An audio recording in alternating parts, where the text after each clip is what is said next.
All right. Let's keep it pithy. Let's keep it light. Let's keep it not terrible.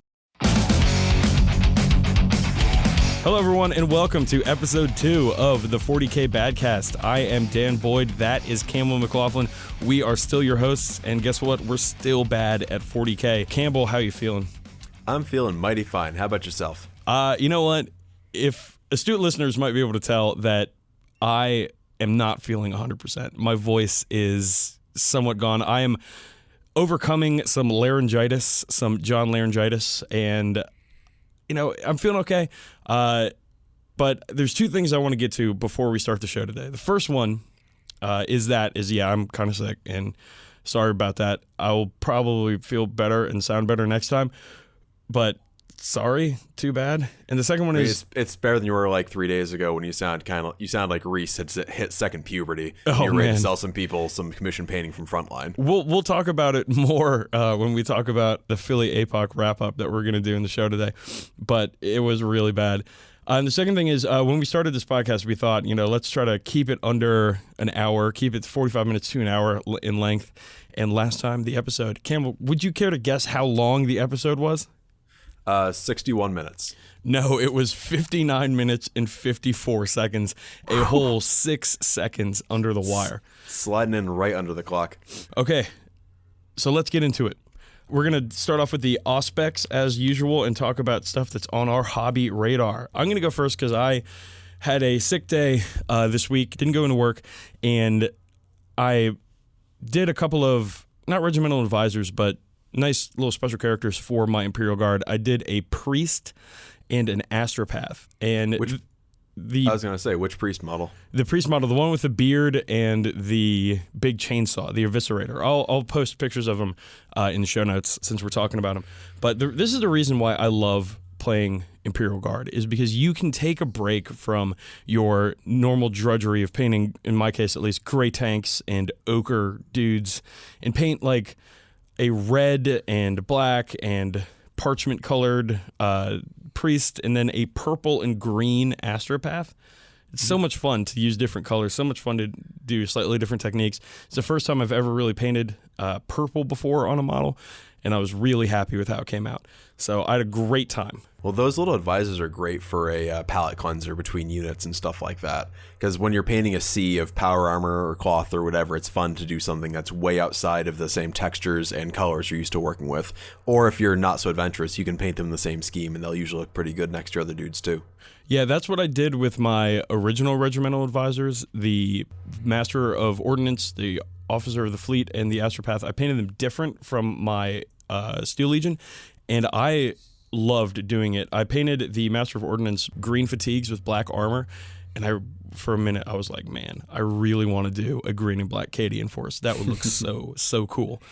Yeah. And I also did the Officer of the Fleet blue and white, and I'd never done like blue before on a model, and I'd never done white before on a model, and I nailed it with both of them. So I was like, this is great. Nice. All right, what do you got?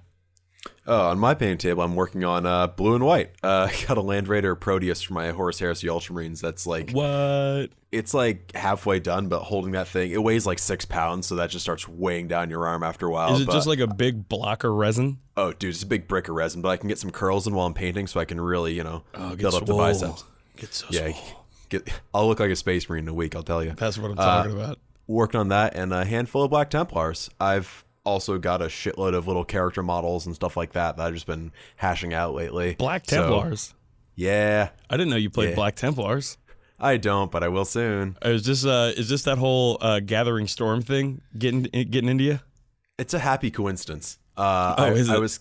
I was thinking about painting Black Marines for a while, and there's like Death Watch for the new hotness, but I've always really liked the whole knightly feel of the Black Templars and how much they fucking hate Psychers, and I kind of have that same thing in my heart. So I just went through my bits box. I found a bunch of old bits. I used to have a buddy who played Black Templar, so I got some of his models. So I've just been bashing them together and painting them out and seeing how I like it. Well, I think we can all agree that Psychers are the fucking worst. It's like I just want to add 20 minutes onto every turn. That'll be cool. Yeah, that's great. Fine. Cool. We just need more Calexis assassins is what we need. God, I got to get one of those things. I got to get 4. I really got to get one of those. Okay. So also on my hobby radar, I've got some Blood Bowl coming up. I decided that I was going to take a break after I painted my little advisors. I decided I wanted to take a break and paint the Orc Blood Bowl team from the Blood Bowl set that just got re-released. And I'm going to paint them yellow armor with black helmets. So they're going to look like Bad Moons, kind of. They're going to look a little bit like Bad Moons. I just like the yellow, green, and black look on Orcs. I think it's very cool, very complimentary.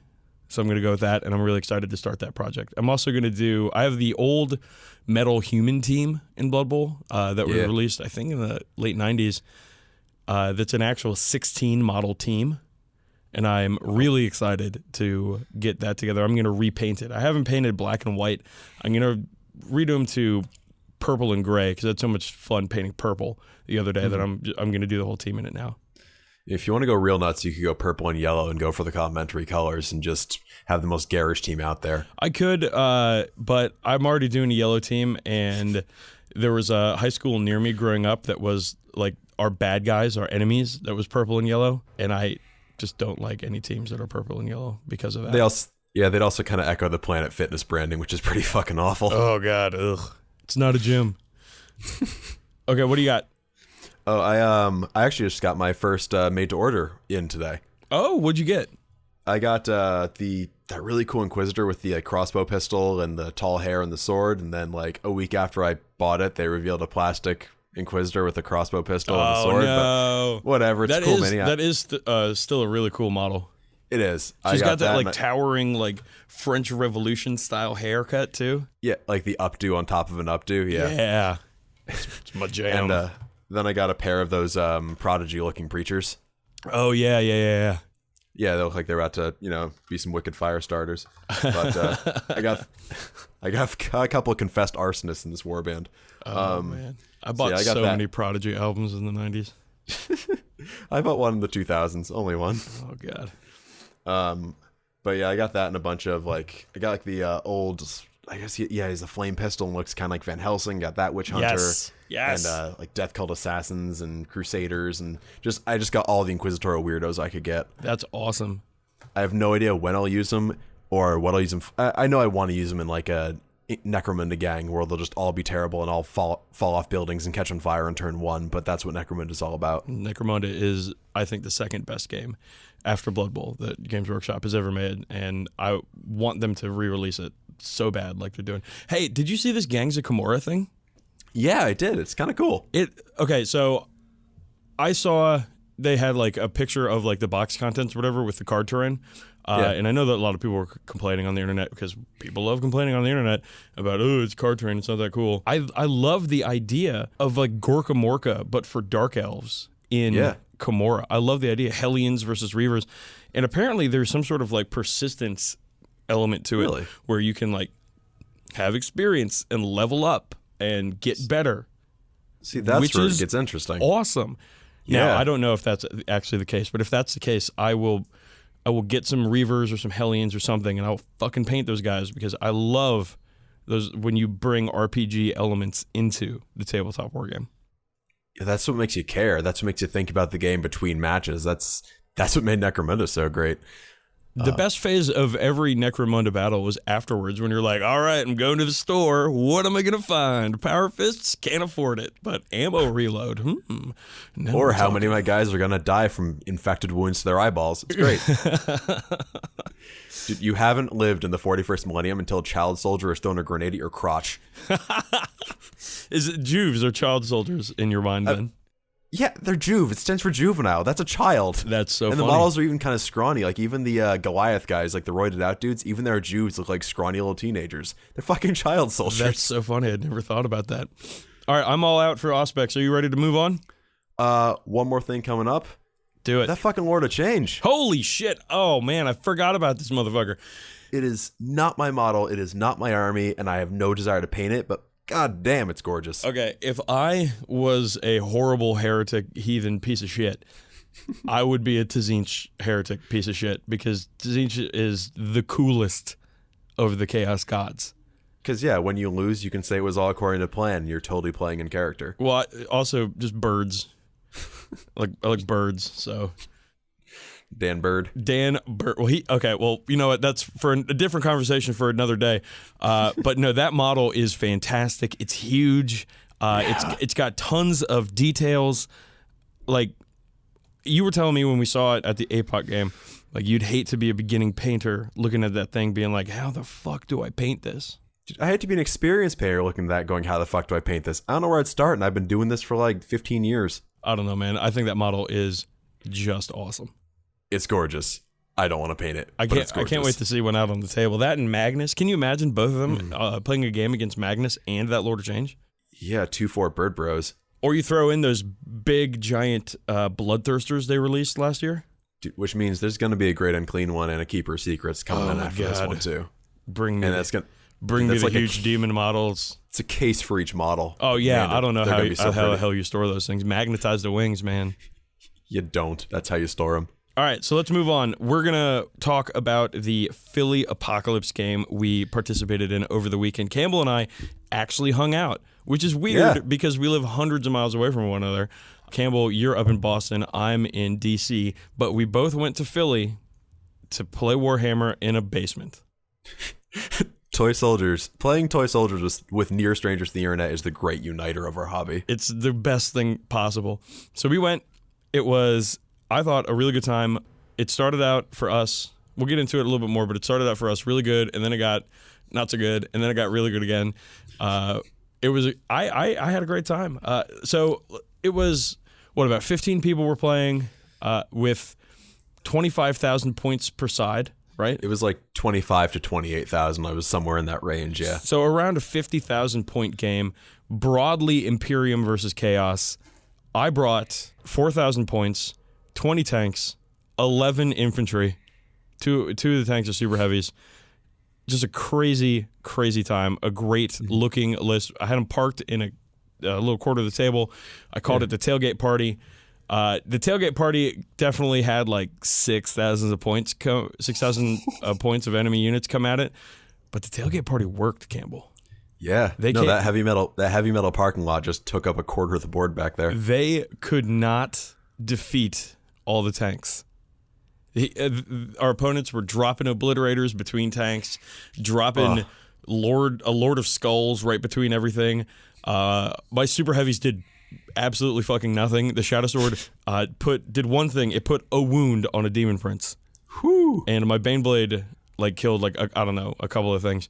Hero of the match for me, my Death Strike. I took the Apocalypse stratagem for rearm, which allows me to regenerate my one-use only shots because I was bringing a Death Strike and a Mana Core, and I thought, hey, this would be a great time to shoot the shit out of these artillery missiles.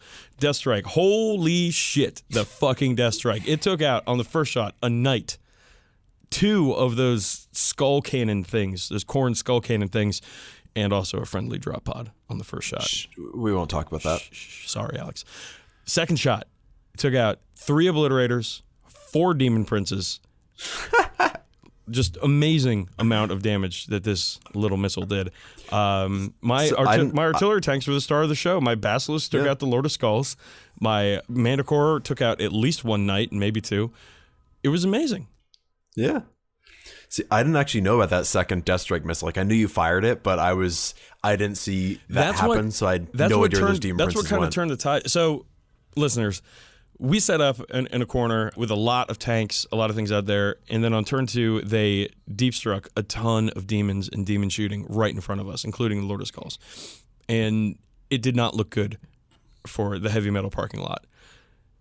But the second Death Strike shot came in and vaporized nearly half of the stuff that was still alive, the demon stuff that was still alive, in a coup of just ridiculous proportion, because there we're getting our butts kicked in the corner, and then suddenly half of the enemy team is gone because of the Death Strike shot. It was hilarious. Dude, I'm glad you brought the nuclear option, then you brought it a second time. Yeah. If anything's worth doing, it's worth overdoing. All right, so what was your, if you had a highlight for the game, what was your highlight? Well, I got to talk about what I brought. Oh, please do. Sorry, yeah. So I brought a ground assault formation from the Militarum Tempestus book, but they're stormtroopers, don't call them anything else, which is like 35 dudes in a bunch of trucks or Toroxes with a commissar, and they get some bonuses. It's cool. It's not great, but it was compact enough for me to bring over to Philadelphia because I had to fly. They did okay. They basically just held some ground and got in some firefights with some AdMech dudes. I also brought a Shadow Sword, which, much like yours, did fuck all. I think it hit a knight. Oh, it hit a knight once and did a hull point or two. The next shot, it hit my own Torox, which blew up my Torox, and then friendly fire killed the guys who came out of that. Guard shooting. Which is, guard shooting, nothing like it. But then I brought my knight, which this is my first time using this thing. It was beautifully painted. Beautifully painted. Why, thank you. I painted up in the old House of Lakar scheme from Epic, so it's just neon yellow and blue. Thing's a nightmare to paint, but I love how it looks. It had a nightmare. Can you put a laugh track in there? I say that. Please do. Like a really bad, awkwardly cut off laugh track. But yeah, that thing had a Gatling can on one hand, the battle can on the other, and the missile pod and all this stuff. And it didn't do that much with shooting. Where it really came out was in stomping. Yeah. So those demon guys had Bellicor, who I fucking loathe. Oh, he's the worst. He knows like every power, and he has invisibility, and they put the grimoire on him, so he's got all these like, it's like, I've got a rerollable 2-up save. My favorite was they were putting the fucking grimoire on the Lord of Skulls or whatever, making it a 3-up invulnerable, super heavy. And then they put demons, dude. Fuck demons. And then they threw a thing on it so it got rerolls to its saves, and I was like, why that was the Tetragon or the Tetrad. Yeah. Bullshit Apocalypse formations. I know we're complaining. It's Apocalypse, though, because fucking nothing matters in Apocalypse, like whatever. But there are the Apocalypse formations for the Imperium, specifically for the Imperial Guard, suck. They're so bad. It's like, you can take 3 super heavy tanks, and if something gets hit by all 3 weapons, it has to take pinning or some bullshit like that. And then they get a fucking thing. It's like, you take 1 of each greater demon and you put them in a fucking square, and everything in the square gets to reroll invulnerable saves. So yeah, Lord of Skulls is just hanging out with a fucking 3-up rerollable invulnerable saves. Man, fuck demons. Yeah, fuck them all. Which is then what I decided to do. Because I charged Bellicor with my knight, and he hits me, does a hull point or 2, and I do my attacks. They do nothing because they're not gonna. But then I get to roll and stomp. I've never used Knight before. I don't even think I've ever played against a Knight before, so this is big for me. And it's like, okay, you put this little template down, and you roll a die. And I roll a 6. Yes. And I just stomp into fucking paste. That automatically kills it, right? Automatically removed from play. Fucking hilarious. So your Eternal Warrior, your rerollable save mean fuck all. You're dead now. So on their turn, they have a Bloodthirster. It charges my Knight. The same fucking thing happens. He punks 2 big demon shits in a row. And that Bloodthirster, I believe, is part of the Tetragon. Yeah, that broke the Tetragon pizza roll thing. Tetrino's pizza rolls. And that was where things started to turn around for me. And then, of course, two fucking plague bearers, like these little, 8-point guys, charge my knight. And it's like, on rolls with 6, they just automatically cause a hull point, and your knight's dead. And I'm like, I at least got to do what I wanted with it. But then, like, the icing on this is they had an Apocalypse stratagem that let them recycle a unit. And of course they recycle fucking Bellicor. Oh no, it let them recycle 3 units. Fucking A. So they took the Bellicor, the Greater Demon, the Bloodthirster that you killed, and then the fucking special character Changer of the Ways. What's his name? Fate Weaver. Yeah, that we had all killed. And they're like, they're back.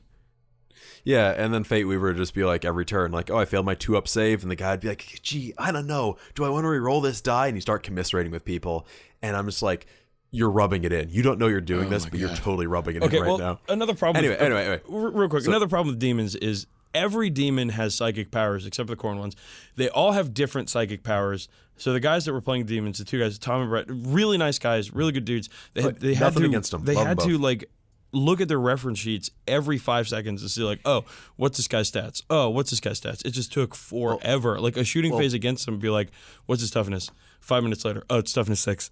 Oh, okay, thanks. Fucking shit, man. Because every single one has different gifts. Every single one has different psychic powers. Yep. It's frustrating. It's a big enough problem in a regular game of 40k, but in a game this big, it's just frustrating. That being said, Brett had these little like reference card type things behind each of his big things that had what it was called, what its stats were, and how many wounds remaining, and that was really very handy and very considerate of him, considering this shit's hard to keep track of. No, they did a good job with what they're doing. We're just mad about demons because we don't like demons. We're just bitter Imperials who hate their invulnerable saves. Oh god, but you know, I did put 38 wounds on a unit of pink horrors in cover though. Oh, with my wyverns. He was like, I'm not gonna roll those saves. Brett was like, I'm gonna hide these wyverns on this objective over here, and I was like, we'll see about that. 38 wounds later. But anyway, Be'lakor comes back, and I caught this. He got charged by this other dude's knight, which I think it was like the borrowed Atrepos or whatever. Yeah, which is gorgeous. And Be'lakor doesn't do shit to him, and he rolls a stomp attack, gets another fucking 6, and Be'lakor gets punked twice in the same game, and that was so gratifying. It was a really good time. We ended up winning the game, which is the first time that's happened in like 3 years for this Philly APOC game. And more importantly, I think we did the whole 6 turns in under 9 hours. We were ahead of schedule by an hour and 15 minutes. Which is nuts, because usually these APOC games, they just get so out of control. But it was a tight one. Joe Capena, the guy that runs it up at Page Gaming, is a Philadelphia area gaming enthusiast. Yeah, so organized, so good. He had a TV down there that he hooked up to his computer to show us deployment zones and points totals and everything. I will say, though, as a last thing before we move on, I was that guy at the APOC game who didn't bring any fucking troops. Because I was like, you know what? I just want to play with my tanks.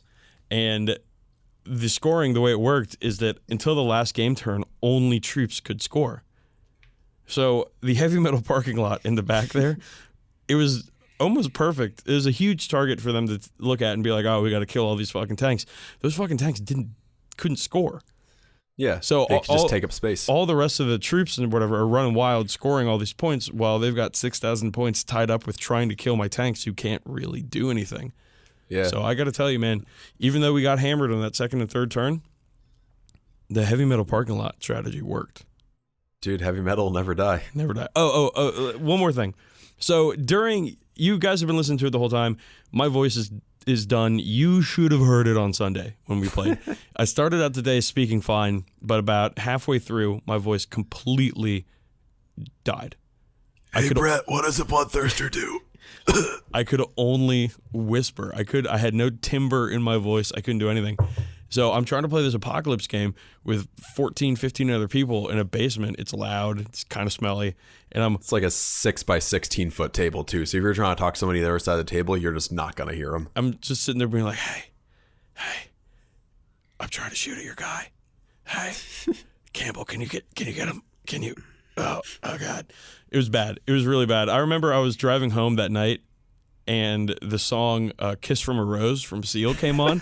And it's one of my favorite songs. And I'm trying to like sing along with it, but I can't make sounds come out of my throat.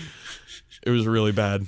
It's like I went to an Ozzy concert when I was like 18 and I had laryngitis that I came down with on the way there. Nice. And I'm like, I know the words to all these fucking songs and I can't make a peep. Nice. It's tragic. Okay, is there anything else you want to say about this Apocalypse game before we move on? It was my first Apocalypse game. I've played like one big battle where we used like a super heavy or two each before, but this is my first like mega battle, super duper Apocalypse sort of deal like you'd see in the rule books or the White Dwarf or whatever. And because of like how tightly it was run, how chill everybody was, and just like how well the score evened out in the end, I'd say this is pretty much Apocalypse done right. Like everything felt really good. I felt like I was making a difference even when I might not have been, and everyone was having a great time, I think. Would it be something that you'd want to do again? Yes, but not for like a year, because it's fun, but it's a lot. I do it once a year. And that's enough for me. Yeah, but yeah, as far it's like the Super Bowl of Warhammer. Like you can only your mind and body can only take it so often. It's a fucking spectacle, is what it is. Yeah, and the fact that every model on the table is painted is what really added to that spectacle. And the board, God, yes. The boards were like some of them were a little rougher than others, but for the most part, were pretty damn good. Yeah, to have 50,000 points, all of it painted, and a lot of it painted really, really well. Yeah, there's some great painters there. really good time. Okay, so we're going to move on. We've got a new segment for the Badcast, and I'm really excited about this segment, mainly because I got to name it. This is the segment where we are going to take a, not really deep dive, but a medium dive into some of the backstory of some of our favorite factions or favorite units. And what is this segment called, Dan? We're calling it Fluff Divers because we're fucking juvenile assholes. We're children. We're middle schoolers with microphones. Okay, so today on Fluff Divers, we're going to talk about orc clans. Orcs, they divide themselves up into clans on their own. It's some sort of like genetic predisposition that they have where they flock together with like-minded orcs. And before we begin... They're not like dedicated military units like Guard or Space Marines or anything like that. They just kind of happen within one tribe, and multiple clans can even appear under the banner of one war boss. Exactly. And before we begin this, I would like to read a quick quote about the Orcs from a fellow named Uthon the Perverse, the famous Eldar philosopher. Here we go. The Orcs are the pinnacle of creation. For them, the great struggle is won. They've evolved a society which knows no stress or angst. Who are we to judge them? We Eldar who have failed are the humans on the road to ruin in their turn. And why? Because we sought answers to questions that an orc wouldn't even bother to ask.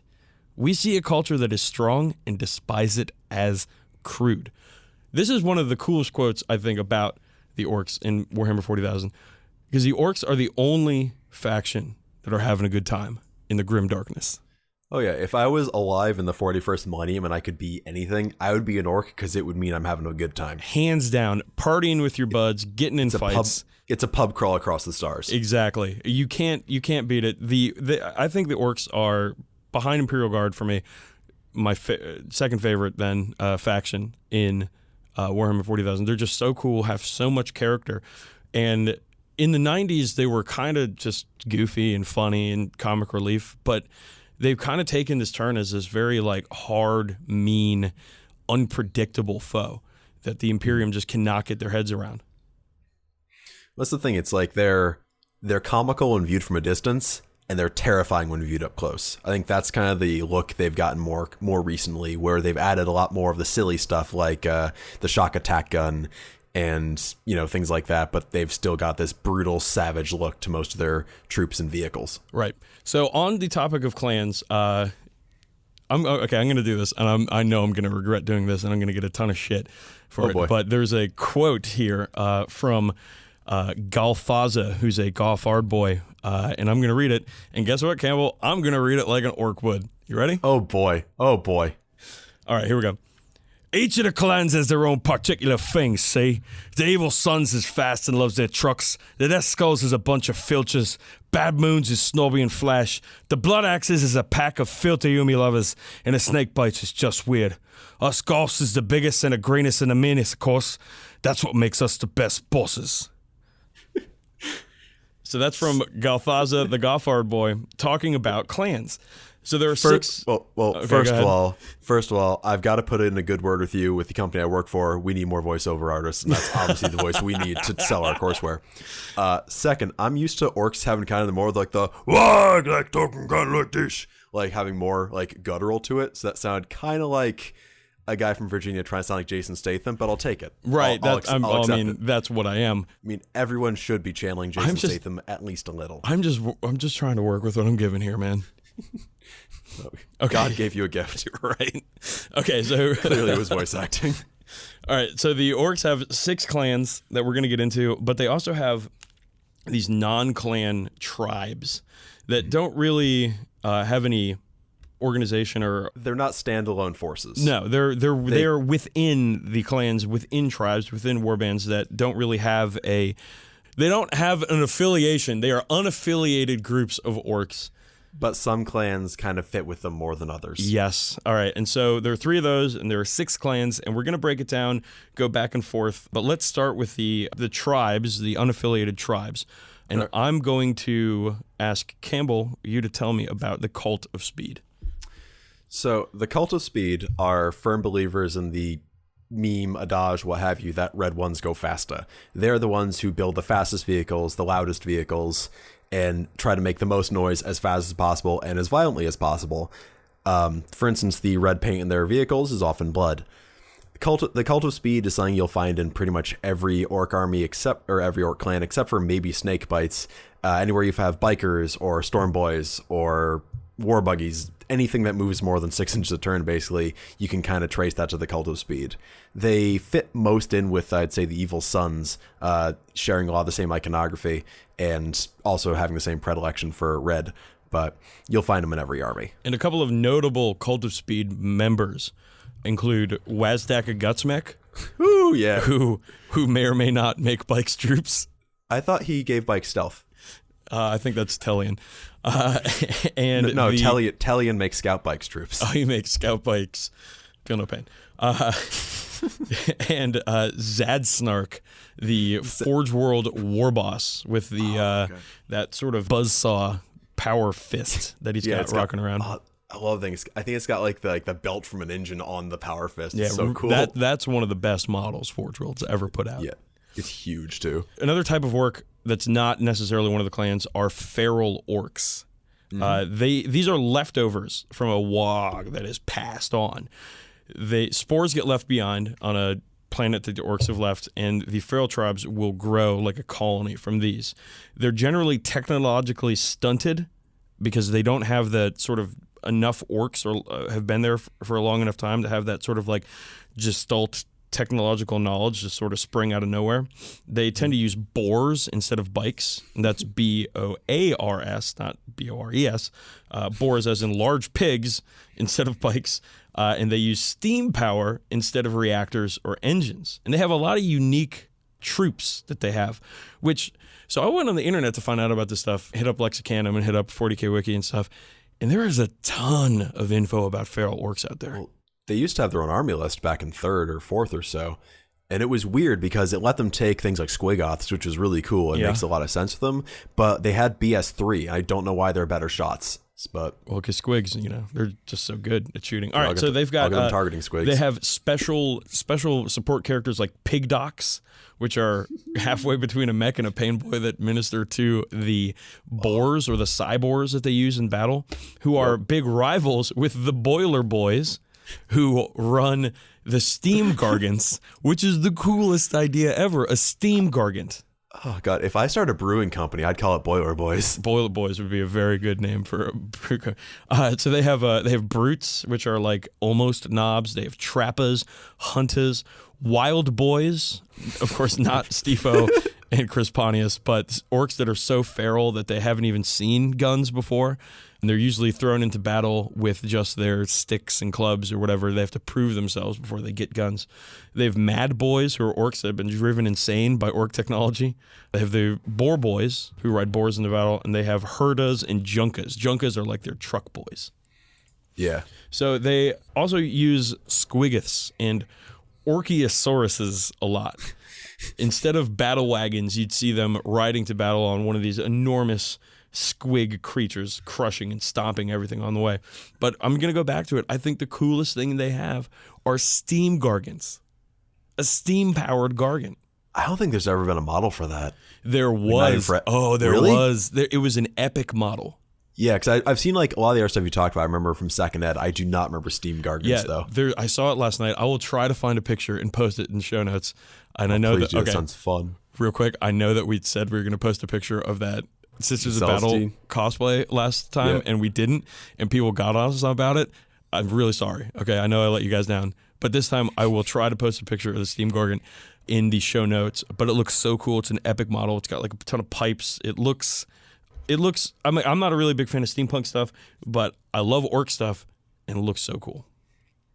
No, it's a chocolate and peanut butter sort of situation with orcs and cobbled together bullshit. Right. It's fantastic. So there's one more tribe or unaffiliated orc group, and it's the Freebooters. Campbell, you want to go for it and tell us a little bit about the Freebooters? Of course. So Freebooters are, in short, somewhere between orc pirates and orc mercenaries. They're separated from the typical clans, usually sometimes through exile, sometimes through their own choices, and they go off to make their own fortune among the stars. So when you see models like the Flashjits or Captain Badruck, they're kind of indicative of that entire, not clan, but group of orcs. they'll often work as mercenaries for Imperials, for Chaos guys, for really anyone who can give them teeth or guns. Yeah, they're outcasts. A lot of them have been kicked out. Like Captain Badruck was kicked out of the Bad Moons because he was too rich. Yeah. God. Which is a bad place to be. Captain Bloodflag from the Dawn of War games is a freebooter. I was actually, this inspired me to play some Dawn of War last night before I went to bed and had a little bit of Captain Bloodflag action. Did you ever, all right, so you got to play as him. Do you know his whole motivation for his taking part in the Retribution campaign? I do not know. He wants the Inquisitor's hat.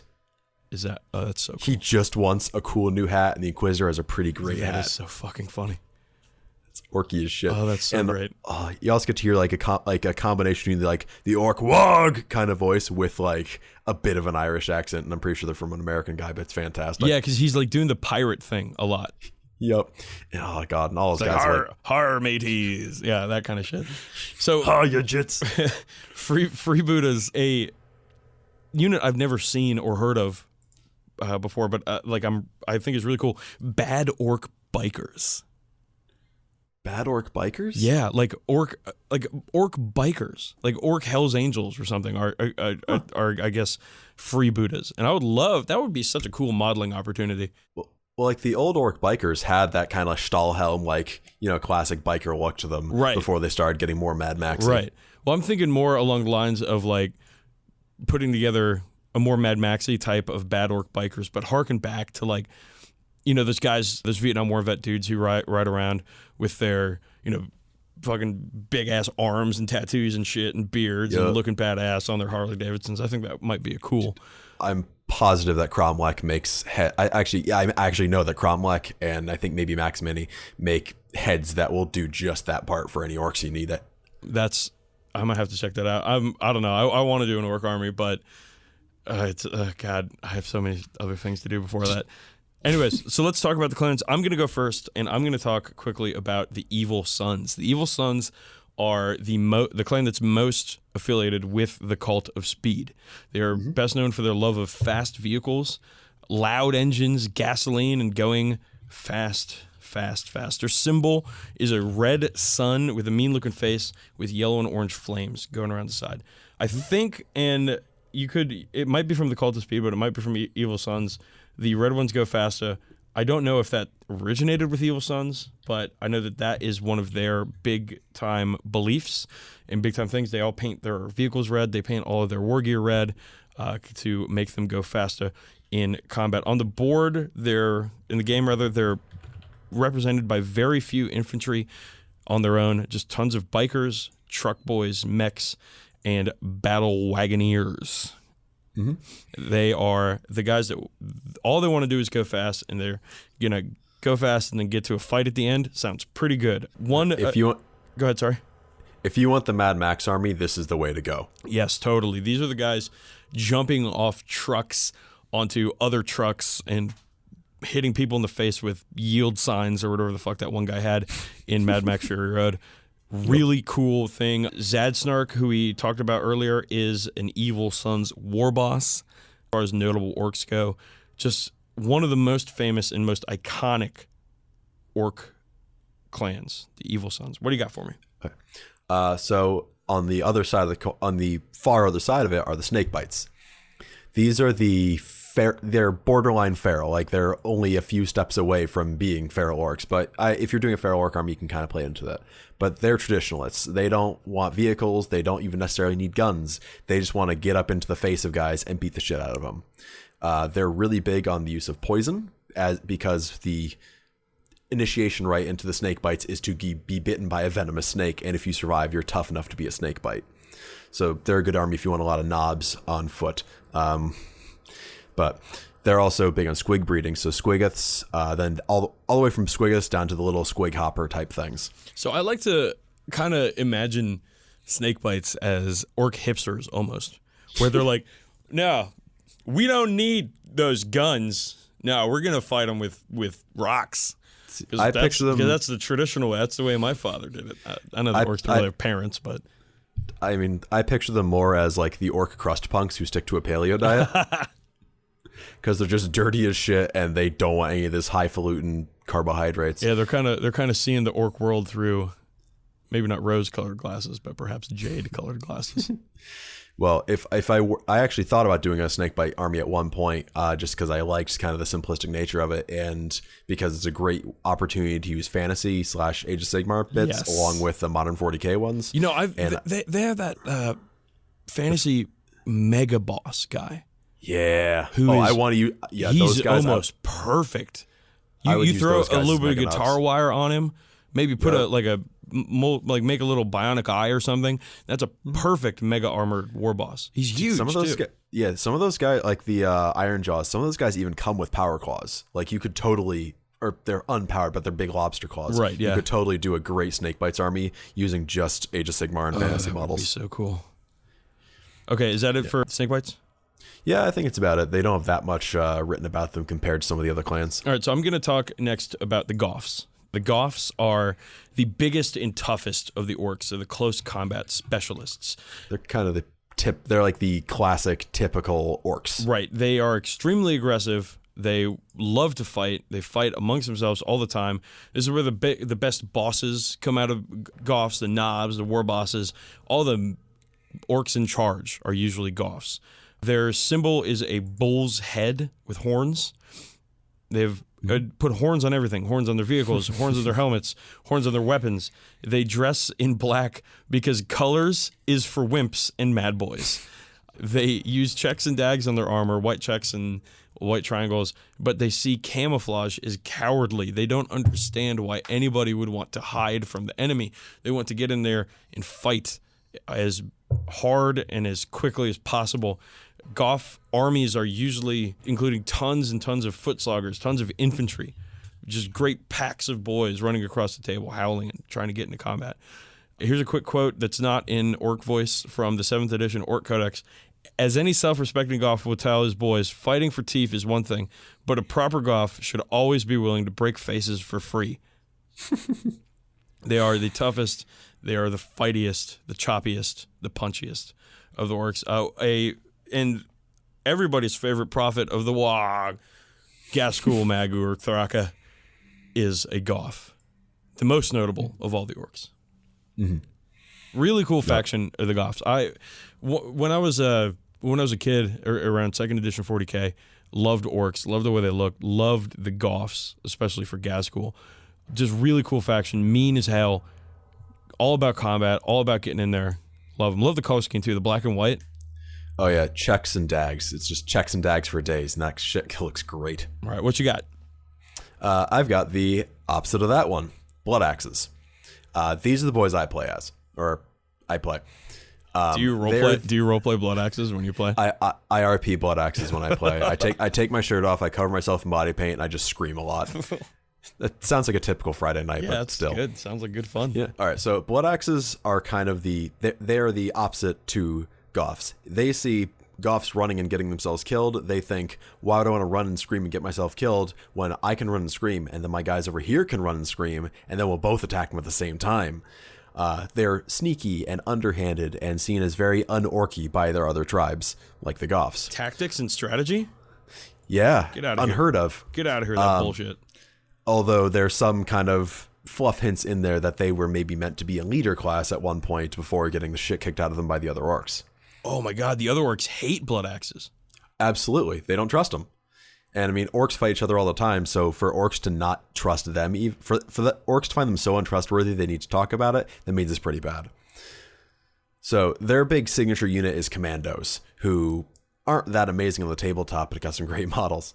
Their models are so good. Yeah, they're old, but they're good. And the conversions.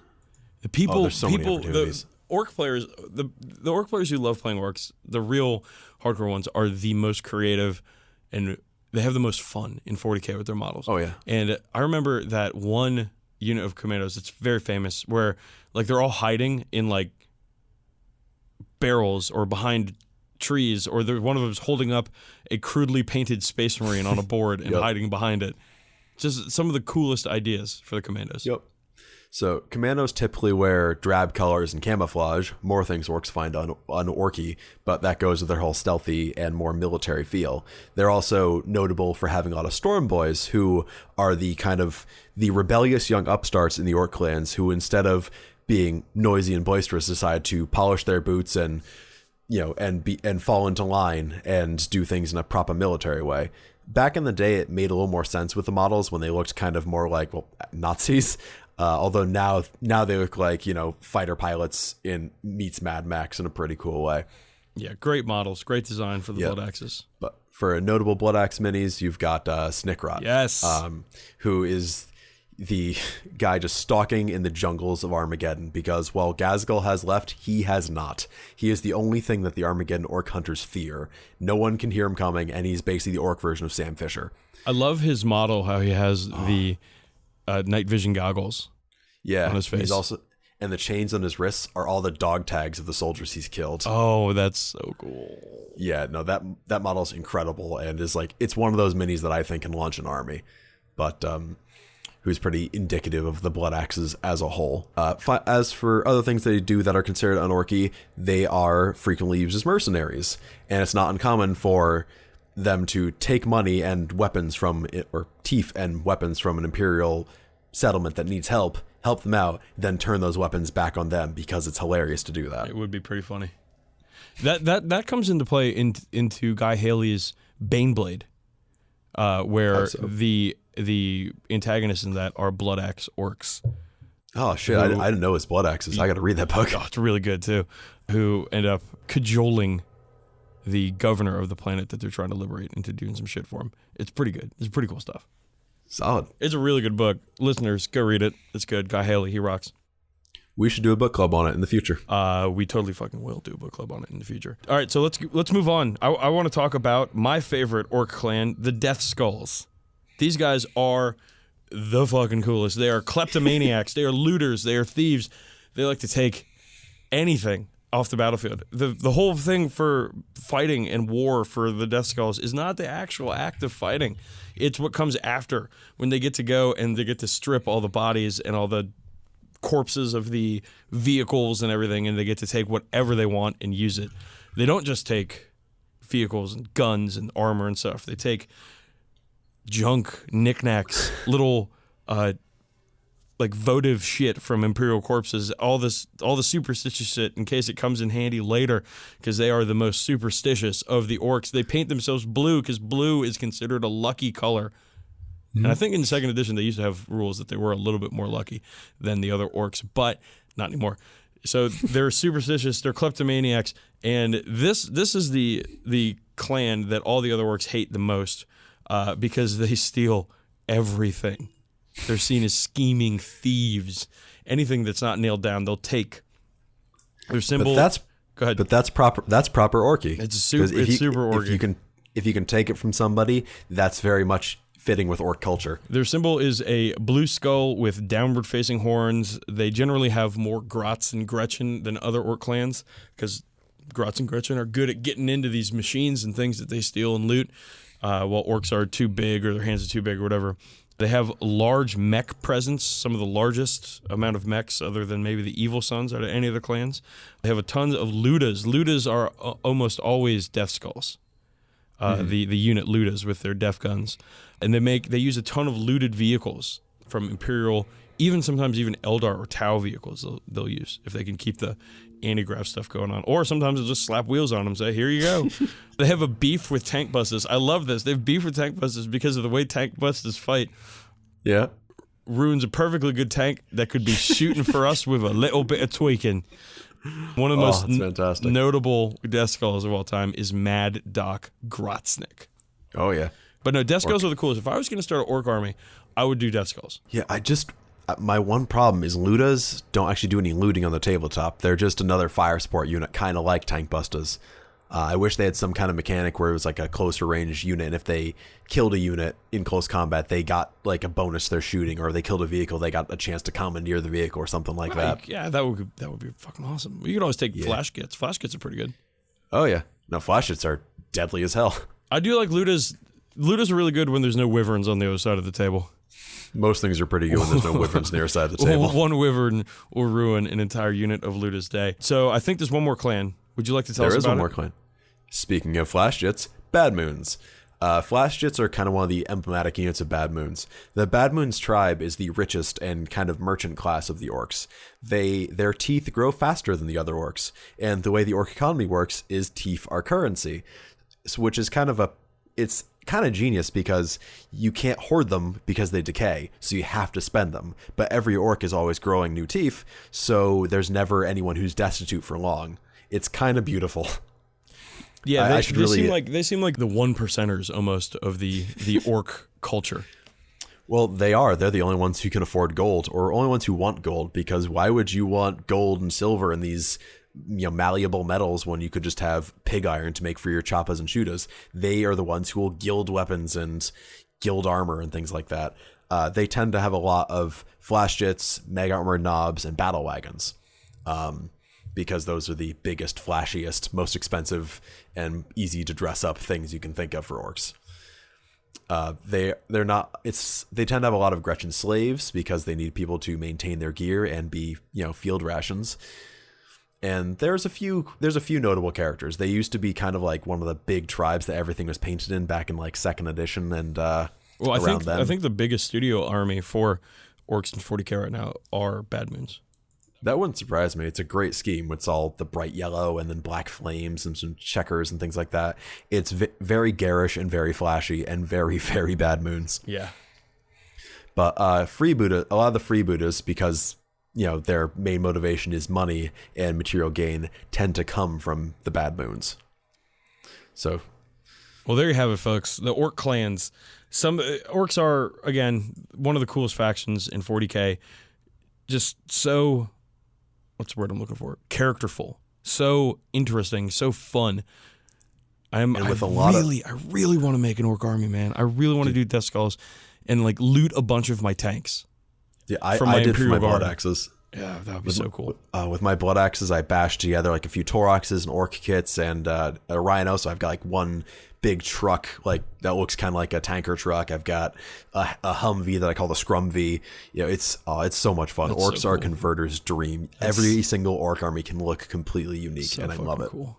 Okay, so before we move on, and we need to move on because we're going long here, I want to do one more quote from one of the orc codexes.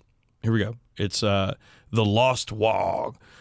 Orc warlord Grizguts, a noted kleptomaniac, launches his wog into the Morlock system. Whilst using warp travel to reach their quarry, Grizguts and his warband unwittingly travel through time and emerge from the shifting chaos of the Empyrean shortly before they set off. Grizguts huts down and kills his doppelganger, reasoning that this way he can have a spare of his favorite gun. The resultant confusion stops the wog in its tracks.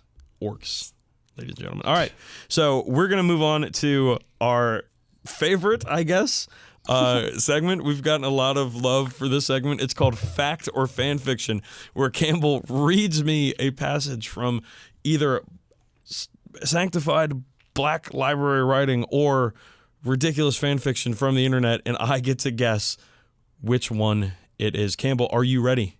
I am ready. Do it. He had done it to deny a father the chance to see his children one last time. The men he lost in Lauzon and all the good soldiers killed under his command had not been given the chance to say goodbye to their loved ones. The last Bader saw of the dying man, utterly despondent as he tried to find his children through the thickening smoke. Bader had denied him the last chance to say goodbye. For some reason, Bader felt a thrill of joy. It was something he hadn't wanted to become. They had made him this way. Oh my God. Yeah. That has got to be fan fiction. Sort of. Oh.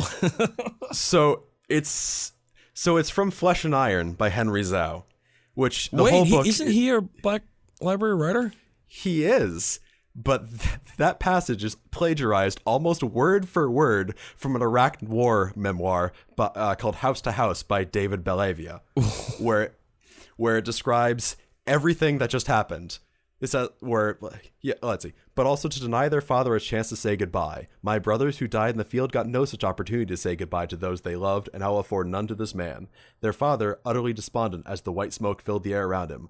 I robbed him of his final earthly joy. I delighted as I watched his life ebb away. What have I become? Holy shit. Same fucking thing. That's messed up. So it's fucked up that not only did he plagiarize from someone, but he plagiarized from like an actual soldier's account of Iraq. And both books center around military units called the Ramrods. Their central characters are, I think, both sergeant majors, the same rank. They're described almost the exact same way physically, and they do the exact same actions throughout the book, like trading their better rifle with somebody else for their worse one because they look after their men so much. It's ridiculous. Wow. Yeah. Wow. Black Library, ladies and gents. That's our hobby. That's what we do. I love this fucking hobby. All right, man, let's wrap up here. You can contact us at contact@40kbadcast.com with any questions or criticisms, or you want to tell me that my orc impression is awful, or whatever the fuck else you want to do. Contact@40kbadcast.com. Campbell, where else can they contact us? Well, you can go check out my YouTube channel, Camhammer, at youtube.com/c/camhammershow, or go on to Facebook and go to facebook.com/camhammershow to find all kinds of video content from me, models I'm painting, and post about the podcast. One day I'll make a Twitter, but that day is not today.